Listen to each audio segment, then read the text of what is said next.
Welcome to the Digital Agency Growth Podcast. I'm your host, Dan Englander. Jason, great to have you back on the show. Yeah, man. Thanks for having me back.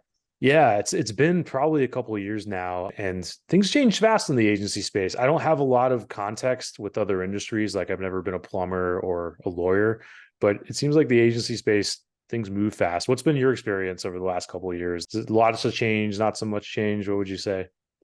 Well, it's kind of 50-50, right? Like the foundation never changes. If you build a good business, you have the clarity, that kind of stuff, like that will stay the same. But what changes is the tools and the technology that we all use. And obviously, artificial intelligence has changed a lot and kind of freaked a lot of people out, but then also got a lot of people real excited as well. Yeah, let's go off on an AI sidebar, which is a good thing to do. I think I've weirdly mixed feelings about it because I feel like as a whole, a very open-minded to AI. I think it'll probably change and is changing just about everything. But then like on a day-to-day level, people ask me because we're involved in B2B sales. People say like, how is this affecting you in terms of B2B sales? And I'm like, a little bit on the margins, sometimes it helps to get inspiration. But if we were to just like use automated AI, like it's just going to piss people off. People are going to know it's fake. And if everybody starts doing this, it's just going to create so much resistance and noise that I don't really see how it changes things when you still have this human bottleneck of, I need to get on a call with you to sell you the $10,000 a month thing, right? Ultimately, don't see that going anywhere anytime soon. But to bring this to a question, I guess, like, what's your experience? How is it affecting your clients' agencies right now?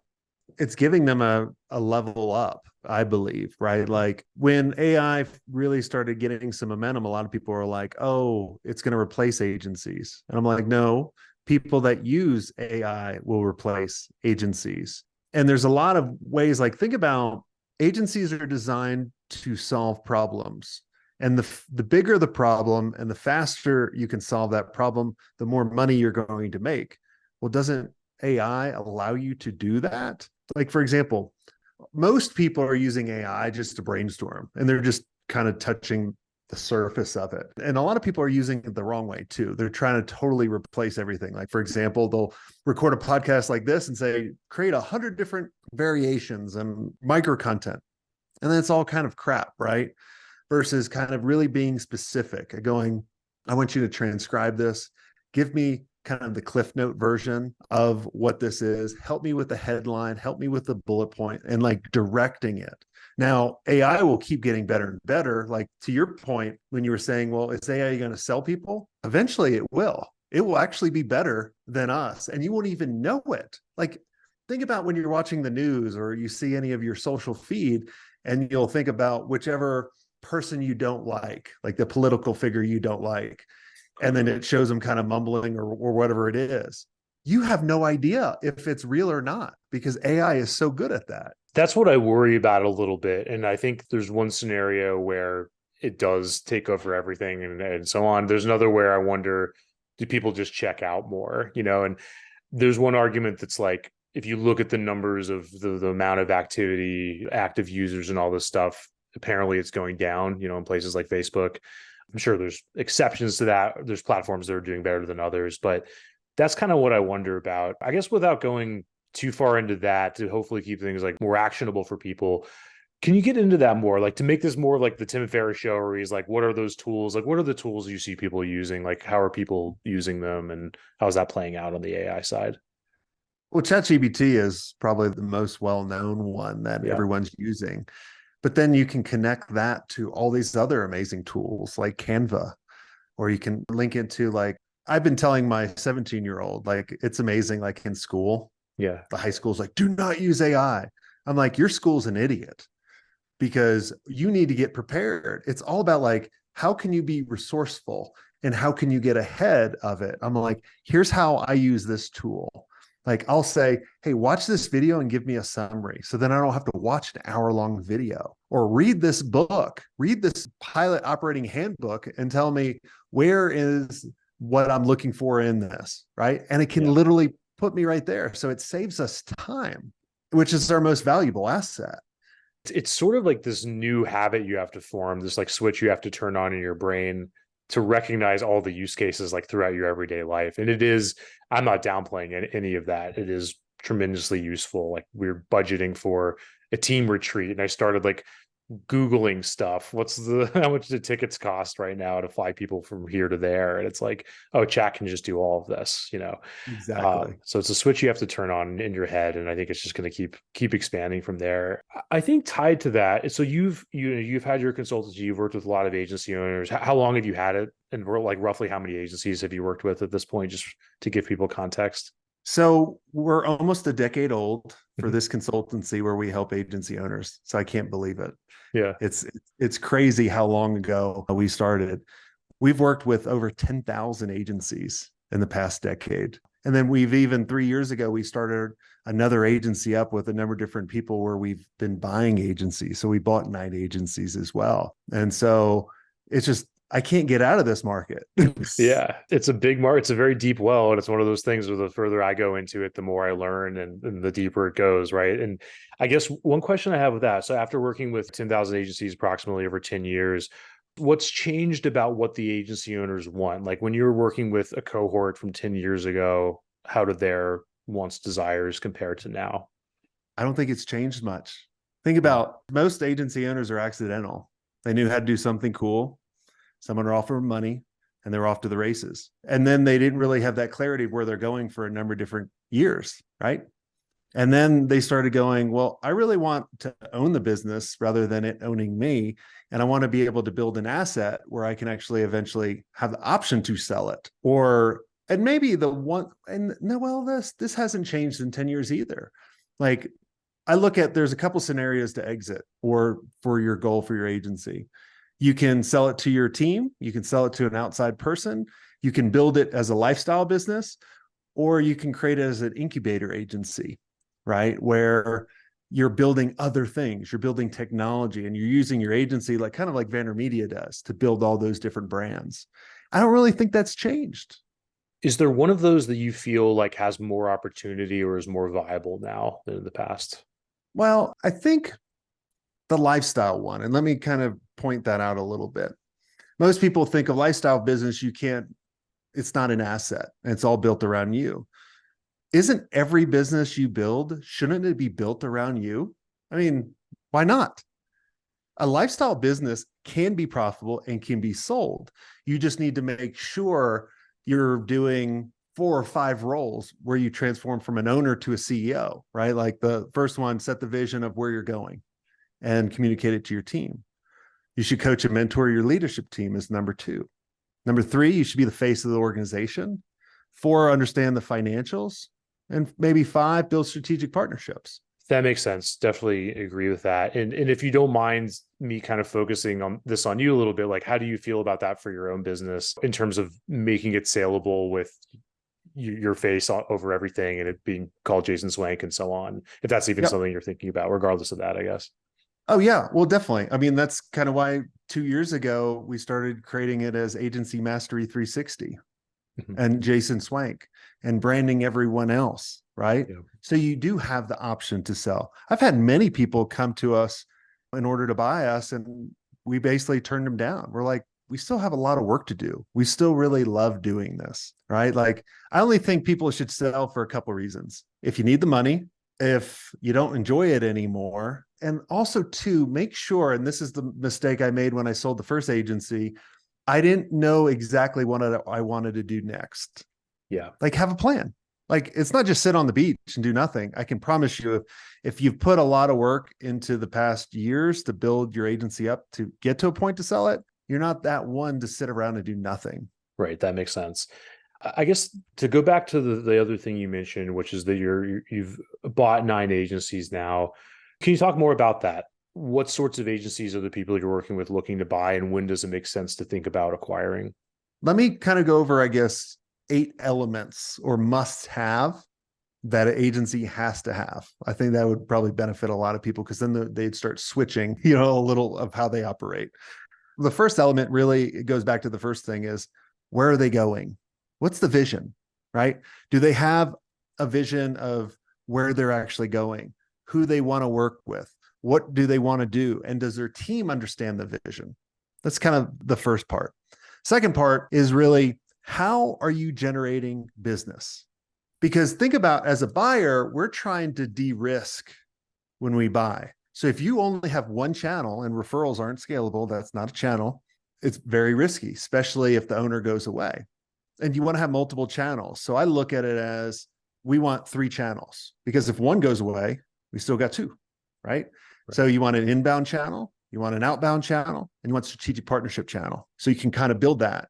And then I'm constantly looking at, how do I enhance that channel? Can we put out more content to drive more inbound? For the outbound, can I hire more salespeople, right? I'm constantly looking at, can I scale each of these different elements, when I'm looking at these agencies, right? And there's a number of different ways to go in there. I'll shut up for a second, and then I'll continue with other elements if you have any questions. No, I think that makes sense. So it sounds like that's sort of where you can put fuel on the fire. So you're looking for something that's working, and then you're like, okay, these are the levers that I can pull: inbound, outbound, strategic partnership. And that's, if I understand right. Yep, exactly. Cool. So element 3 is really on, do you have predictable revenue, right? Like, we don't want to buy a business where you have to sell every month. Yeah. Like, we want that compounding interest. And then we're also thinking about, like, how can we lower the risk of losing clients, especially as we buy you? And how can we really kind of increase that stickiness, going forward? The 5th element, and we've kind of touched on this a little bit in the beginning, is the owner in the day-to-day operations. Is the owner doing all the sales? In most cases, agencies, yes. They shouldn't be. Are they doing all the marketing? Are they doing all the delivery? Are they in those 3 different areas? And what you need to do is you need to hire operators for each of these divisions. Because the biggest test is, if the owner could go away for 6 months, and this is how I look at buying a business. If the owner can go away for 6 months and you continue to grow, I'll be like, fantastic business, not dependent on the owner. But most agencies can't say that. And so let me tell you, like, what I think about makes a bad operator first, and then I'll go over a good operator for when you're looking. So a bad operator would be something like, they try to tell you to do all these things. They're trying to create so much more processes without removing any. And then they're constantly wondering, like, why is people not doing their job? Well, because you're a bad operator. Yeah. You're trying to come in, trying to change everything and add stuff rather than take stuff away. So like, a good operator really feels like, if you feel like I remember when I hired Scott, my first really amazing operator, I felt like I had more time. I had more free time, because they gave me more bandwidth, because they took it over. They try to create as few systems as possible and really try to decrease work of the agency. And your team should respect that operator, not fear them. And like, I'll tell you, an A player, they're going to cost 10, 20, 30% more, but they'll produce 10 to 20 times what a B player would. Right. And it's so obvious when you have one, that I've found that if you're debating at all over how good somebody is, that there's already an issue, right? So I think that makes a lot of sense. And it's usually a situation where solving, a who problem gives you a lot more leverage than solving a what problem, right? Is like the book talks about. Let's face it, building proposals is a pain for most agencies. It drains your time and energy, and the fear of putting in all that effort only to be ghosted by prospects is real. But what if I told you there's a better way? Introducing Smart Pricing Table, the game-changing interactive proposal software designed specifically for agencies like yours. Developed by a former agency owner, their powerful tool cuts down on the back and forth, incorporates upsells seamlessly, and lets you build proposals at lightning speed. No more grinding it out and leaving money on the table. It's time to create a repeatable system where your prospects can upsell themselves. Learn more at smartpricingtable.com/DAG and schedule a demo today. One question to ask, kind of tied to that, is like, let's say you're sussing out an opportunity to buy an agency. They seem interesting to you guys, and you're trying to figure out, hey, if the owner steps away, can we continue to grow this, and so on. What are some red flags? Like, what are the things that you're seeing that you're like, okay, we should probably walk from this deal because it's going to be really hard for us to grow this? Well, I mean, like, if the owner's doing all the sales, or they're doing the delivery, and the clients are working with, especially if the clients are working directly with the owner, because that owner, I could promise you, is not going to go with the deal in most cases, or does and should not go with the deal, because they've had this freedom to make their own decisions. So do they really want to be an employee? Like, they think they may, but I can promise you after 6 months, you'll hate the people. Right. It reminds me, we recently interviewed David Rodnitsky, who founded 3Q, built it up to 8 figures, sold it multiple times, and kind of went through this crazy journey with it. But he said something that I felt that was interesting, because they honed in on like enterprise Fortune 100, I think mostly tech clients. And he managed to remove himself completely from the sales equation, I think at an earlier stage than we see many agencies do. And usually, like, you associate the bigger ticket sale with the owner being stuck like glue into the process, right? Because the prospect is this big company, they want to talk to the owner. But he kind of reframed it, and he was like, these companies are big enough that if I was on those sales calls, they would think we were small potatoes, right? They want to do business with us. And then I sort of thought, like, well, if he was able to get out of it, most of the time it seems like there's this sort of like martyr syndrome, this sort of like superhero syndrome, where agency owners think that they're more important than they are a lot of the times, and that they have to be in that sales process. How do you reverse that? And how do you kind of reframe that in your experience? Well, think about why agency owners feel that they're a better salesperson than a regular salesperson. And it really comes down to story. The stories that the owner knows about the successes and how the operation works. So, for example, when I brought Darby on as our agency scale specialist, he didn't even know what an agency was. But we had a model he could follow. And our model is this for growing agencies: you have to attract, then you have to convert, and you have to scale. And we have a number of different 3 systems in each of those. So a total of 9. But all I did was I would explain to him this model, and then I would tell him stories for each. Within a month, he was running calls without me. He's better than me now because he's on the ground. But it freed up my time. I just knew he was a good operator, and he had the capability to do it, which allowed me to be the CEO rather than a salesperson. Right. And that's what agency owners need to realize. Now, if you like sales, or if you like the creative part, like, for example, at the first agency, I love the creative process. I love the first meeting. I always was on that meeting. I didn't have to be, but I liked it. And I did like sales. I didn't have to do sales, but I liked coming in at the very end and adding color, right? So then I felt like I closed the deal, even though they teed it up for me. And so if I'm looking at a business, I'm like, oh, okay, it doesn't need this person here. Okay, check mark, right? I'll move on to, element number 6, right? Yeah. Versus going, oh no, I think it's a no-go.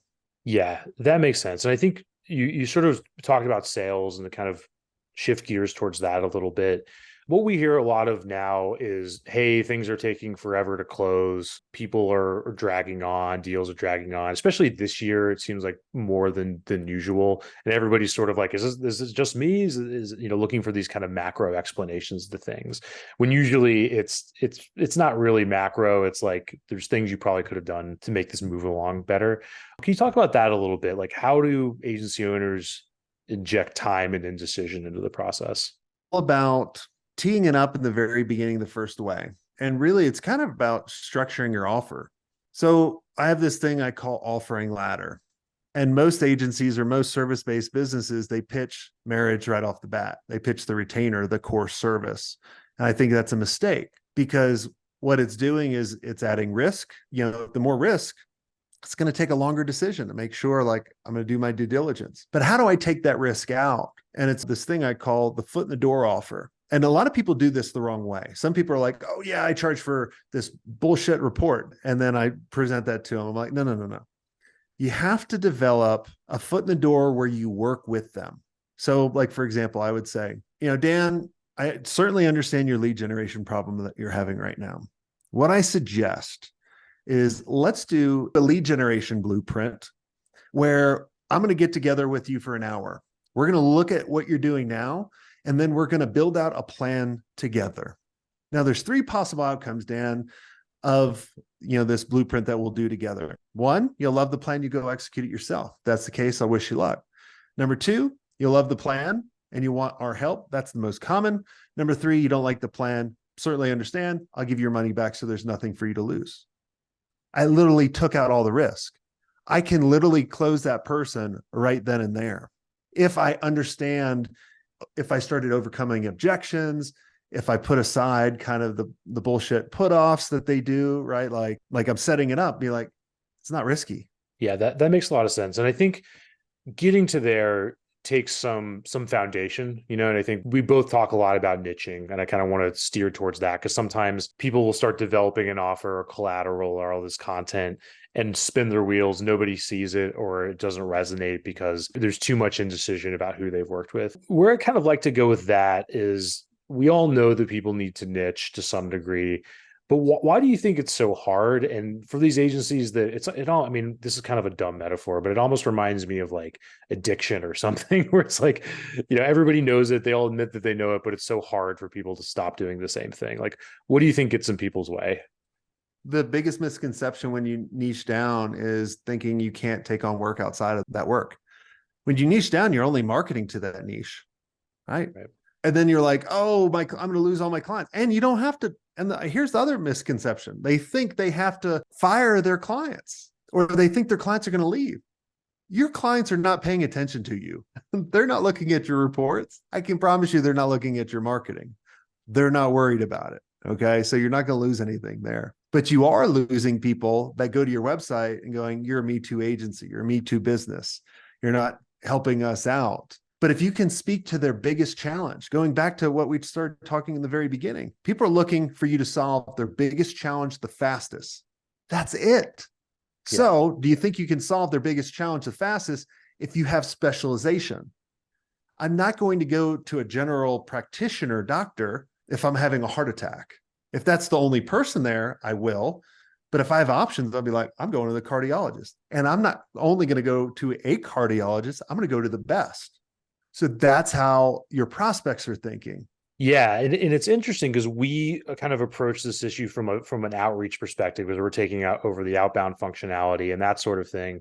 And what we've started to say to people is, hey, outbound is 80% sales and revenue, all that good stuff, and 20% learning and clarity, because you can sit in the room, you can do your research, you can guess what your clients want, or you can go out and try to sell people things in order to figure out, what's going to be the best fit in order to niche down and so on and so forth. I think to hopefully bring this to a question, how are your better clients, the ones that are kind of handling this change and figuring out, okay, we're putting our flag in the ground for biotech or whatever it might be. How are they managing that process with the team, right? In a way that minimizes the chaos, minimizes all the craziness within the agency? Well, I think when you niche down, it actually makes the agency more streamlined, more focused, because there's not that many changes. Like if you're going after all different types of industries, your team has to learn about that industry. And in most cases, I see agents that they don't even take the time to do that. They're just like, they treat it like a generic.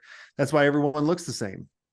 Right. And those agencies won't be around very long until they realize, oh, wow, I almost went out of business. I had to fire everyone. And then they can kind of reset if they get smart about it.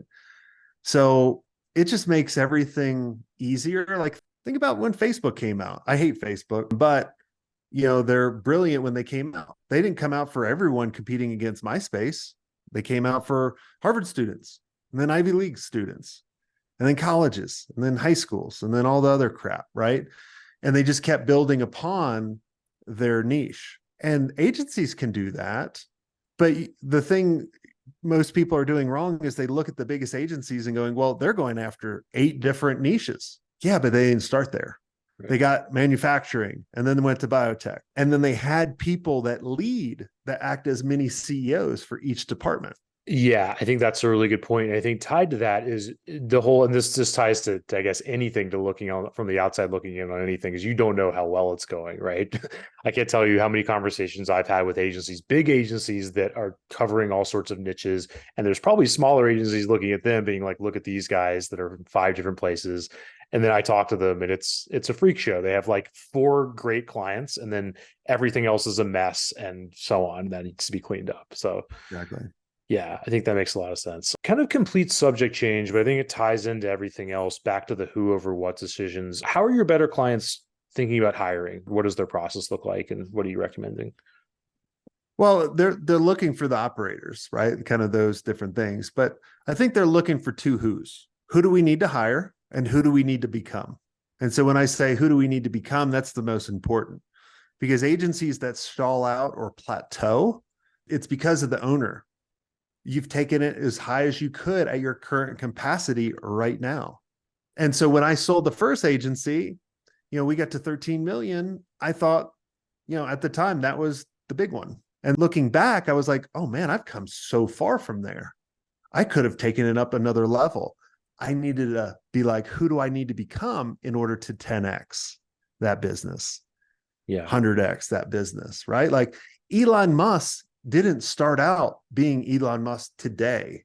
He's grown over time, even though everyone thinks he's a robot or a cyborg or whatever. Yeah, I'm super curious about that. And I don't know how many people could benefit from this directly, but it's just interesting to me is like, what does it look like to 10x an 8-figure agency? Like, is it even an agency anymore? Right. Because when you look back at like a 9-figure agency, I guess those are the holding companies. Those are like companies that were invented early 20th century and have managed to just kind of like keep churning along. Like, what are your thoughts as a thought exercise? Like, what would you do to 10x an 8-figure agency? I would look at what types of clients do I need to go after, right? Like there's a couple different ways. There's like the manufacturing agency, right? There's kind of like I'm going to do 1,000 different clients. Like that stresses me part out. Like I don't want to have thousands and thousands of clients. I rather have 100 clients. So if I'm going to have 100 clients and I want to be $1 billion agency, well, and I want 200 clients or 100 clients, what kind of revenue does each client need to generate? Then I'm starting to think about who are those clients? What do I actually need to charge those types of clients? And then if I'm going after them, what are the big challenges that we're solving and who are the right people that I need to put in place in order to do this? And then I'm also looking at who are the strategic partners I can get in order to win these clients, right? Like, and it just keeps like you start with end in mind and you start walking backwards into it. It's definitely possible. I think in the next couple of years too, with AI, when we were at 13, we had over 100 people. But to get to 13 now, you could do it with 20. I guarantee in 2 years, you do it one. Right. And there's also just different expectations in terms of the interactions people have with you, right? Because there used to be more in person or more one-to-one interactions or whatever. And that's all changing just based on the generation of people that are going to be working on the client side and the agency side too, as the more Gen Z grows up and so on. Exactly. So I think that's really important as well. Another sidebar here. So you kind of talked about those 3 business channels, right? Inbounds, which makes sense, content, ads, etc. Outbound, what we do, hopefully well targeted outreach. And then there's strategic partners. And I see this being done a lot of different ways. I think one of the biggest issues with strategic partnerships is you get on these networking calls, there's some synergy. Somebody's like, great, do you know anybody in this space? I'll send you a referral fee. They evaporate, nothing happens. And then maybe once in a blue moon, something pans out. That tends to be what it is for our clients, lots of people we talk to. What's the right way to think about nurturing strategic partnerships? Well, so what you described is referral partners, right? And it's big difference than strategic. So like an example that we used back in the day, when Microsoft was coming out with SharePoint, their CMS, or Sitefinity had an amazing CMS. We went to them and we went, dude, check out what we've done with your software for certain clients. Like this is pretty amazing with your software and then what we've done in creative and then building on top of it on the foundation you guys had. And so those are strategic partnerships, right? We would do conferences together. We would do webinars together, right? Because 2 + 2 = 8, rather than I'll send you a lead, you send me a lead. Oh, I'm counting, like you better catch up or I'm going to someone else. So it's about finding those strategic partnerships.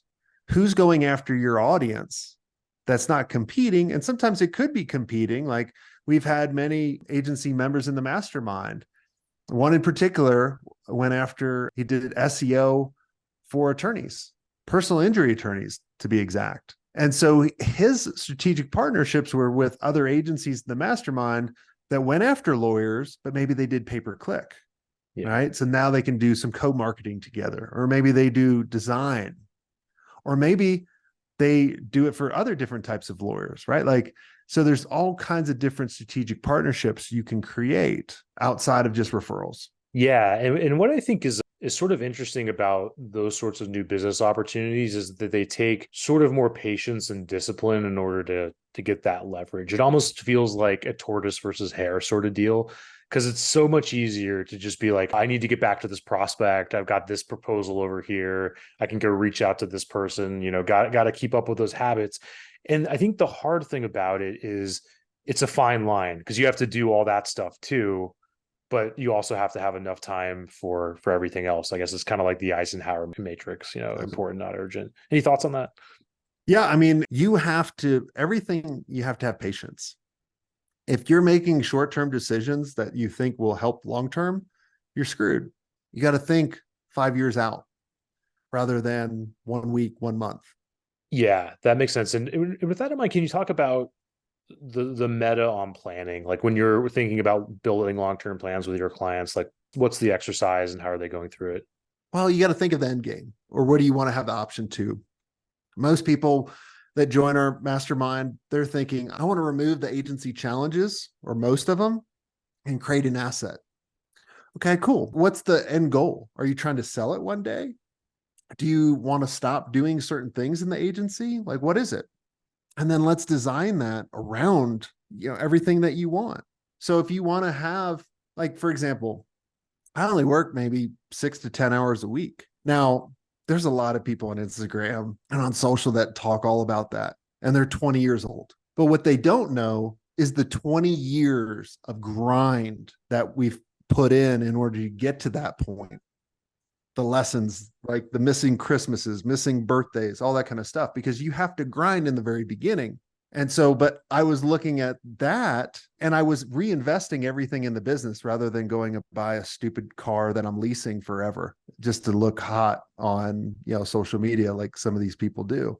But I was looking at the longer term, going, when I get to my 40s, I want to be able to fly in the morning before my work. I don't want to have to work on Fridays or Mondays, right? I can create those rules. So if you think more long term and going, what am I going to sacrifice now versus later? I rather sacrifice now to build something bigger and better later on.